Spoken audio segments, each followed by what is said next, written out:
Hallo maats! Vandag leer ons van Moses.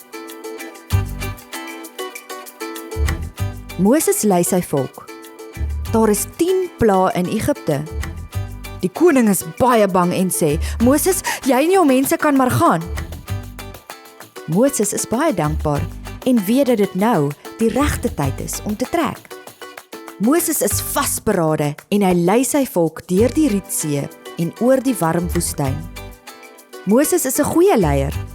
Dit is nie maklik nie, want die mense kla en kerm vreeslik baie. Hulle sê aanhoudend, dit is warm, ons is honger, ons is moeg. Moses klim op 'n berg om reëls vir sy mense te kry. Hy kry 10 reëls wat op swaar klippe geskryf is.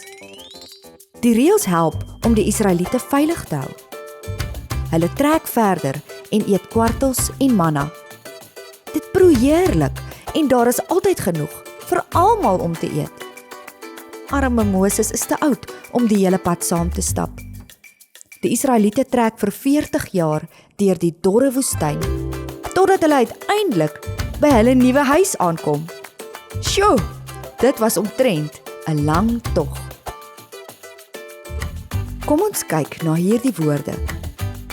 Moses, bang, woestyn, moeg, berg, 10, klippe, kwartels, stap, 40.